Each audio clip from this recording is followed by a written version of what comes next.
Hello everybody, welcome back for another video. Hope you're all doing well and that you're all having a great day. As always, a wonderful way to support the channel is by leaving a like, by leaving a comment, by leaving 2 comments, by leaving 3 comments, by leaving 4 comments, dare I say, or by subscribing if you have not already done so. And without further ado, let's jump right into it. The talk of the town in the cryptocurrency space are the prices. The prices have begun to move back up in the cryptocurrency space. Bitcoin just a couple of days ago was around $28,900, $29,000 depending on where you looked. We broke back above 36,000, I believe 400 sometime yesterday. We are currently around the $35,000 mark. Once again, the volatility is still there. It is not going to leave our market anytime soon, so just understand that there will be ups and downs in the market. However, it has reinvigorated, if you will, a bit of the sentiment within the space, as everyone is assuming that we are going to continue to follow the Wyckoff chart because we have done so quite well. No, we've done so quite good. We've been following that chart for the last couple of months, and it just seems like it's going to continue happening. For those of you who haven't seen the Wyckoff chart, I don't have it here because the point is, it says we're supposed to go to, now here's the, okay, I'll tell you what conversations are like between me and my friends. Here we go. So the Wyckoff chart currently shows that we would hit 36,000, which we did, that we're going to go back down to, I believe, 35 or 34,000. I think that's what it was. And then by, I think, July 1st, 2nd, or 3rd, there's no actual date on the thing, but you can see that the chart is pointing this way. By the 1st, 2nd, or 3rd of July, we should, according to the Wyckoff chart, be above 40,000 US dollars. And that is kind of the reignition, if you will, of the bull market. So we'll see what actually ends up happening. I told all my friends, I said it's very interesting because during the downturn in the market, never once did we hear any of the mega analysts, if you will, the people with all the charts, deter or turn sideways from their previous price predictions, with the lowest price prediction for this year, December, for Bitcoin being, I believe, 160 or 180,000, and the most popular one being Plan B's $288,000 per Bitcoin. It all seems possible. Nothing seems unrealistic in this market anymore. We have hit bottom. We went from last year what was it, a $10,000 Bitcoin to a $3,000 Bitcoin to a $65,000 Bitcoin. It seems like anything's possible, especially as we've been receiving an enormous amount of accumulation news over the last year. There hasn't been a day where it's been like, oh no, nobody is accumulating. It's been happening nonstop every single day. On top of that as well, for those of you not looking at the screen, it says Ethereum price on verge of massive breakout.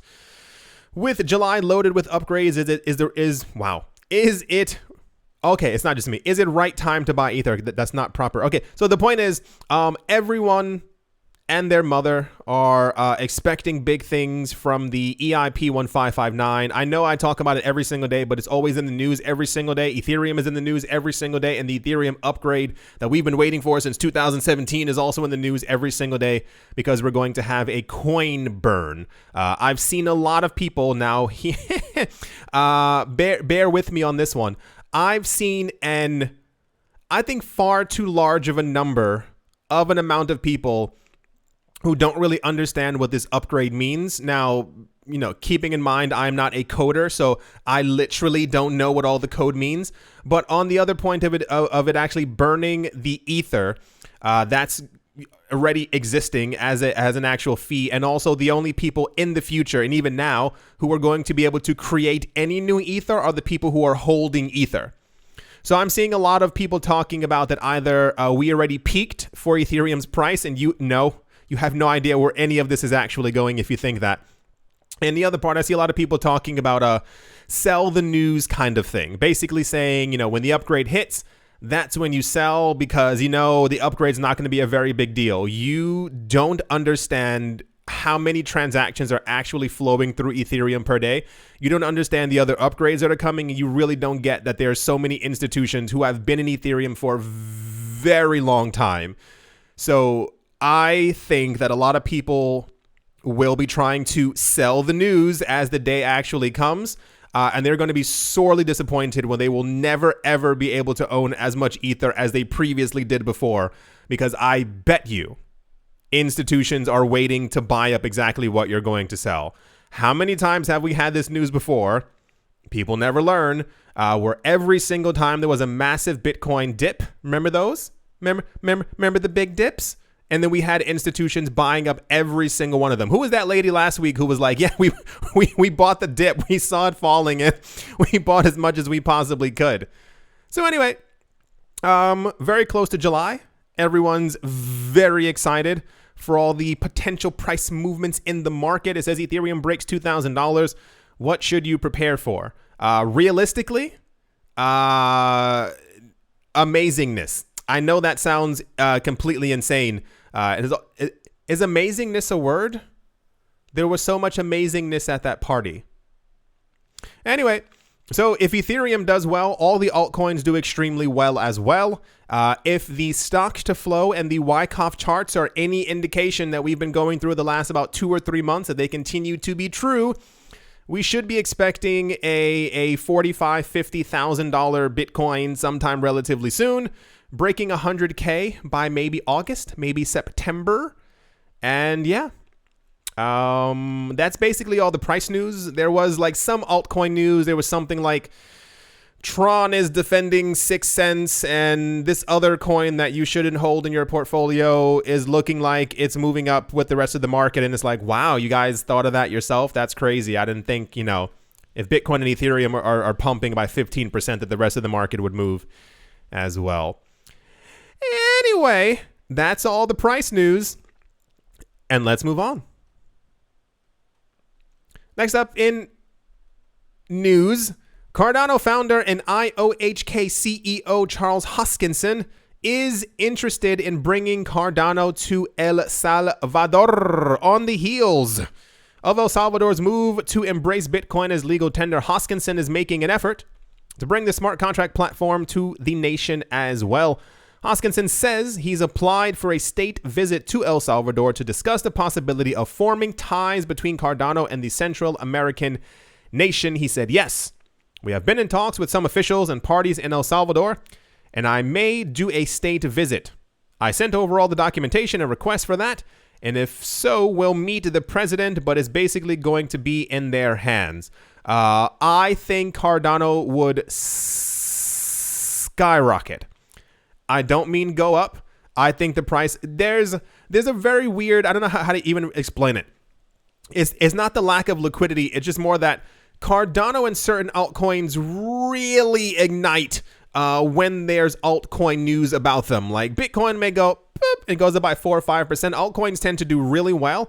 If we get any indication that Cardano in any way is going to be received as legal tender or will be accepted for remittances within the country or anything of the sort, expect very great things. Hoskinson has, how do I say this? The people from Cardano in general are really trying to go every single place. I do commend them in that manner because there are so many other coins that are just not really doing anything.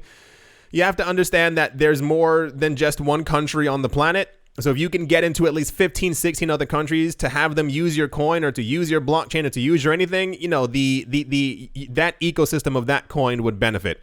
So yeah, let's see how this works out. I give it like 2 or 3 more weeks to see if we hear any more about this. Just assuming if they get a yay, we will definitely hear from the Cardano people that they're going to El Salvador. If they get a nay, then we probably will never hear from this story again, but we'll see what happens. Next up, I'm trying to be optimistic because I would like this to be a thing. Marvel has announced that they are getting into NFTs with VV's digital collectibles store. That is VV, it is spelled VEVE. The collaboration between Marvel Entertainment and Orbis Blockchain Technologies Limited will involve the companies releasing Marvel-branded digital collectibles, comic books, 3D statues, and more. The Marvel NFTs and other collectibles were released on the Orbis blockchain VV Digital Collectibles app.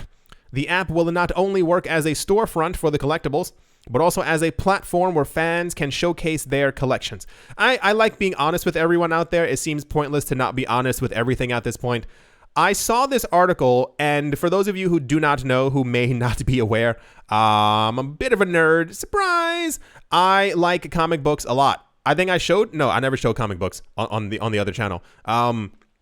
I really like comic books. I used to be like it was a major focal point in my life where I was selling on eBay, and I was mainly selling comic books. That's another story. Anyway, the point is, I went to this app, and I was a bit shocked.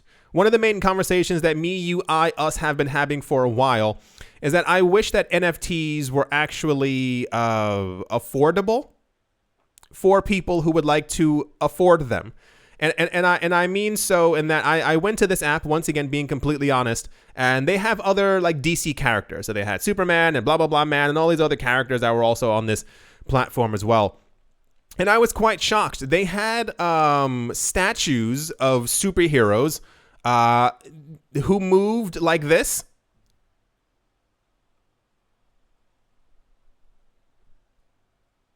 For those of you who didn't see me moving, I put my hands up in the air and I turned about 5 degrees and then 5 degrees back over and over. And they were selling for like the original price, like to buy from the app, were like $60. And I was like, but what does it do? It was just really weird. I was hoping, because especially for the Marvel collaboration, I'm hoping that they release like iconic comic covers and really, awesome things like that. For those of you who are out of the loop, comic books cost around between $2.99 and $3.99 right now. So $3 to $4, depending on where you are.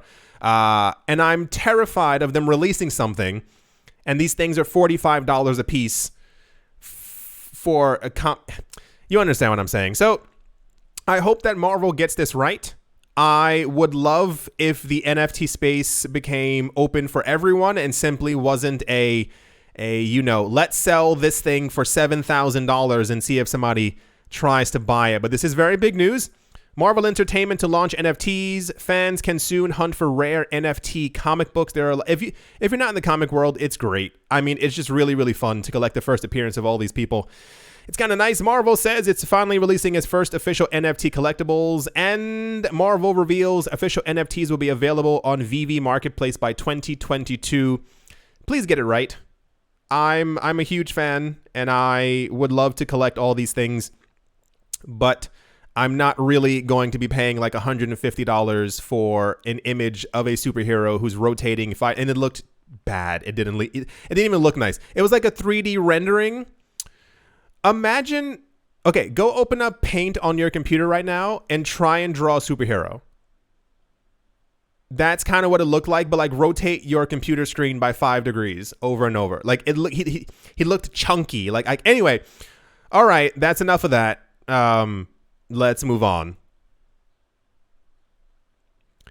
Next up, in unsurprising news as well, Citigroup has reportedly set up a digital assets group to offer clients access to cryptocurrencies, which will operate within the bank's wealth management division. Citigroup has established a digital assets group within its wealth management unit, according to a memo seen by staff from Bloomberg.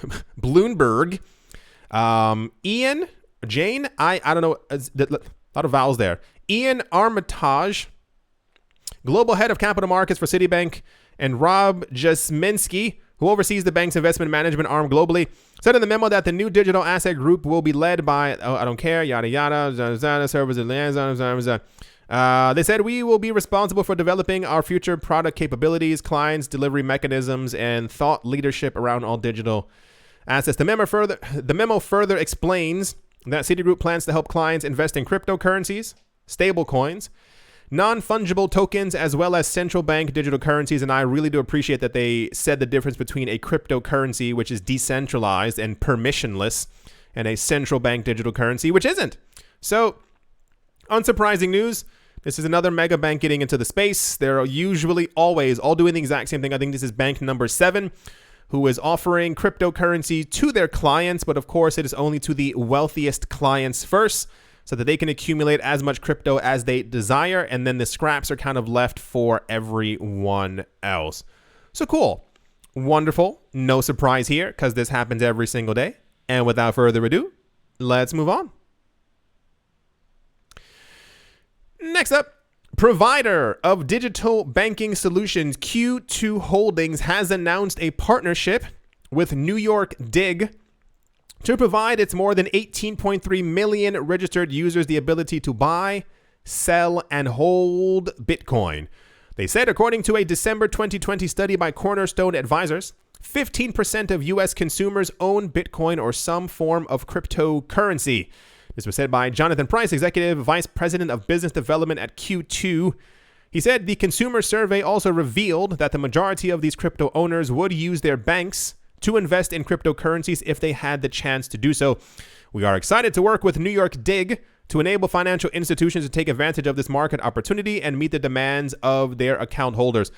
There are a lot of people in the cryptocurrency space who do not care for banks and most certainly would not buy cryptocurrencies from their banks. However, on the other side of the spectrum, there are a lot of people who are not comfortable with buying on cryptocurrency exchanges, who do not like having their coins on cryptocurrency exchanges. We've been conditioned our entire lives to believe that we need a bank. You have something valuable, the bank has to hold it. The bank has to have custody of it in some sort of way. That's not going to change. There's no way that we are going to change the mindset of 89% of other people on the planet. However, it is a great way for people to be able to get into the market. No one should be surprised at this point that there are banks definitely in the market, especially those who are offering to their wealthiest clients.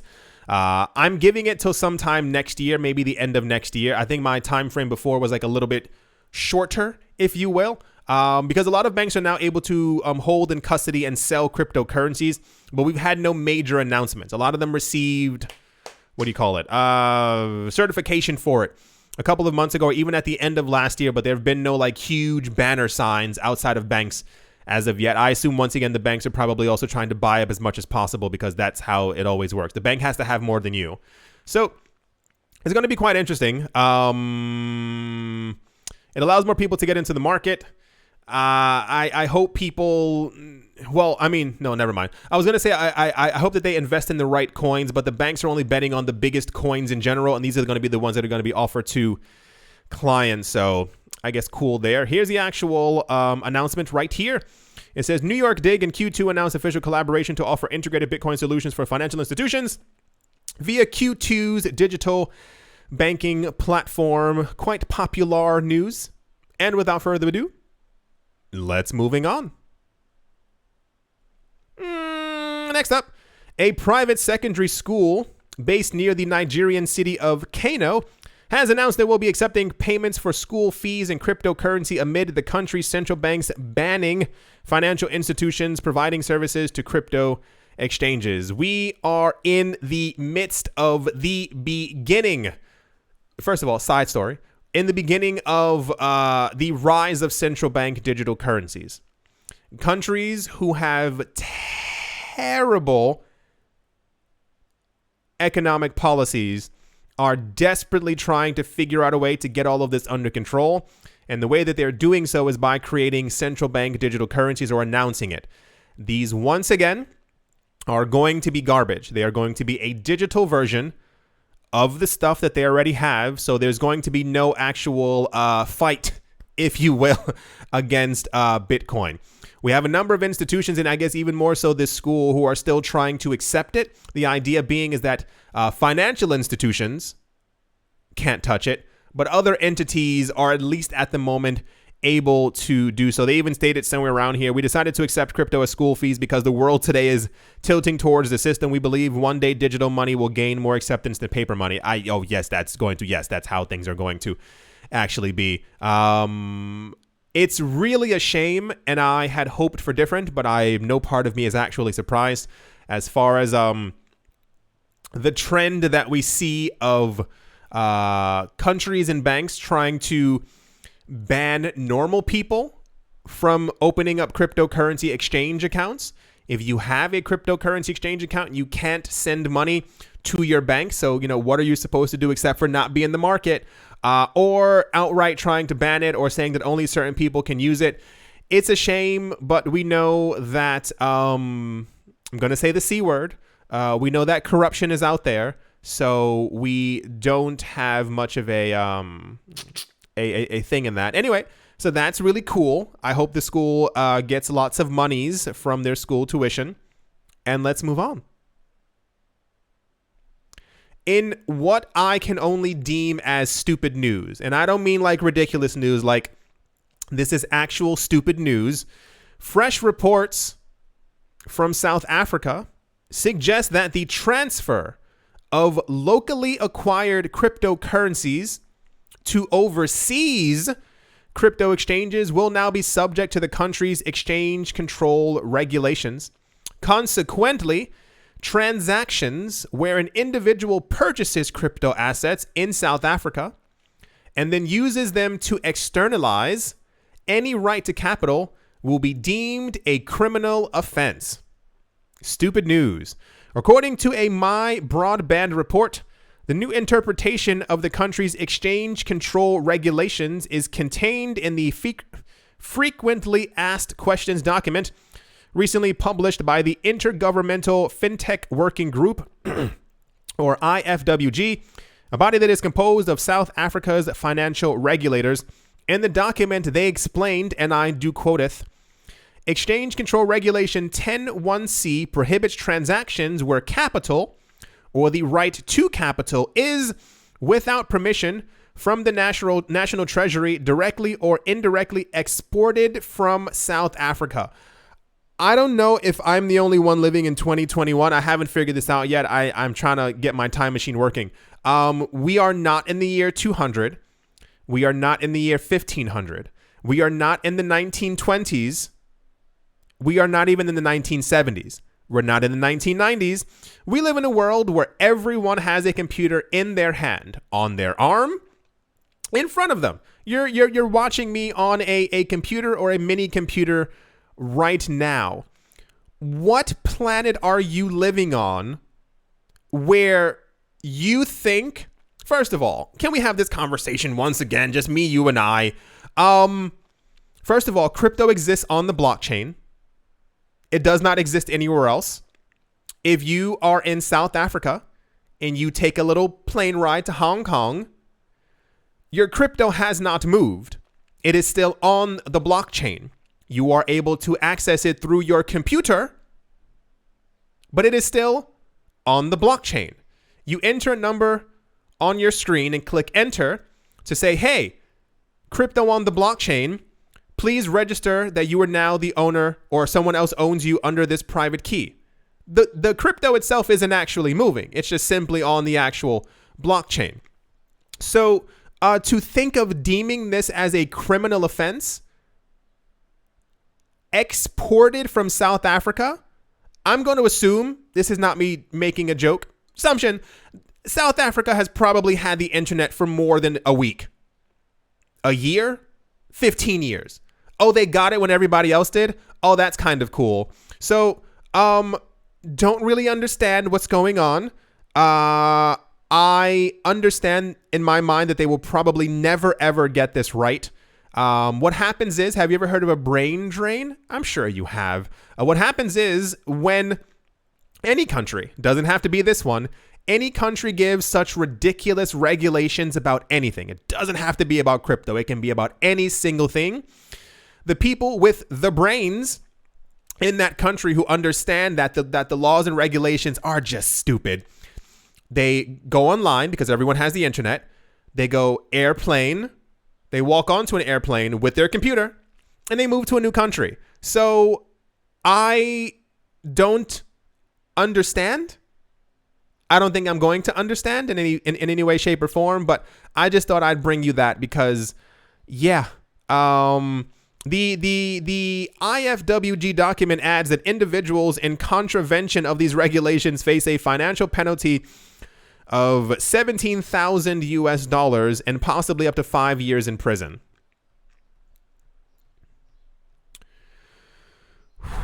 you hope every day when you wake up that the world's a better place, or just slightly better, or you assume that people, especially those who are making like economic laws in the country, would be like, wait, whoa, hold on a second. That doesn't make any sense. But alas, this is the world that we live on. So I'm expecting just myself another crackdown at some point in said country about cryptocurrency exchanges and something else. The world is going to move on without thee. I'm not making a joke. I don't understand why these countries are so adamant. I mean, I understand it's money. It's always money. The answer is always money. If I ever have a question on here and I say that I don't have the answer, just write money in the comment section, because the answer is always money.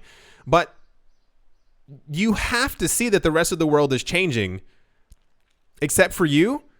Don't you feel weird that the rest of the world is moving to this new financial space? Or even the idea that, no, but governments have been doing this for a long time. You can't access certain websites in many other countries already. All right. That's that news. What's this one?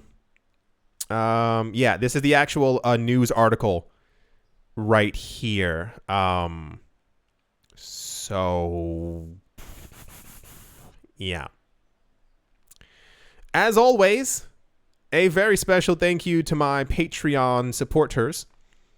Bolero Bastos, Crayola Michelle, URL on Crypto with Lionel, Tigara Macho Nisa, Bake Me a Cake, I almost said Fitness Monks Anytime Fitness Monks Corner Staff, Bodie McBoatface, Yes to Crypto, Miller Hitch Test Every Day, and Kyle Skips Leg Day, Minting Coins, Jeremy Fox, Jim Gardner, Nick Mangelavodi, Paxis, Vlad the Impaler, Richie Rich III, Setsuna, Damien, Crypto Artist, Coldy 3D, Bankroll Network, 242 to the World, Wise Night Owl, Jared Schneider, Master Ventures in Thailand, Moher Maroni, Adam Graysick, Todd Mullis of Bibliophobia, The Animal Reader, John Sarson, Nostromo, Martin Stoyer, Moonman High, XRP, Utopia 569, Yasha Harari, Attila the Han, David James, Navarro Williams, Auspicious Agile and Blockchain, Tolik Banan, Snacky Chan, Conan, Don't Skip Leg Day, Paternoster. Somebody wrote in the comment section, oh gosh, what was it? Somebody wrote Bodie McBoatface, I think, in the comment section, and I laughed for like a good 38 seconds. I couldn't stop myself. I don't know why. Conan, Don't Skip Leg Day, Paternoster, Need a Miracle, Space Case, Troy Allgood, Bare Bones Mining, Quoted Biddy, Lauren De Silva, Miguel Grollet, VB Nerd 21, Jojo Shaw Show, Mobarazi, and Carlos Was Like, Speedy 655, AJ Cut 5, Crypto Black Sheep, Captain Something, and the Z Wade Lay, Not Brain, Stephen Dirks, Letter M, Wishniki, Umnu, Red Plump Tomato, The Dealer's Den, Tony Ambroski, Arachno Dave, Bitcoin Ben, Roman Geba, and Professor Wally from Gunbot University. Thank you all very, very much for your support. Thank you to everyone who is a member of the channel. Thank you to everyone who left a like, who left a comment, who left a subscribe, or who's here listening to me supporting in their own way. At the momento, Bitcoin is currently at 34,685. These price movements are redonkulous, and they keep happening over and over. We'll see what happens. Once again, I'm giving it to the 1st, 2nd, 3rd of June to see if those other charts are validated. And at that point, it's kind of see if I'm going to empty out my bank account. I do hope that you all enjoyed. I do hope that you, and I think that you think I'm joking about emptying my bank account. No. I do hope you all enjoyed. I do hope you all are having a great day, a great morning, a great afternoon, a great evening, wherever you are, wherever you might be. I do hope that it is absolutely fantastic. Thank you all once again for watching and or listening, and I will most certainly be talking to you all soon. See you.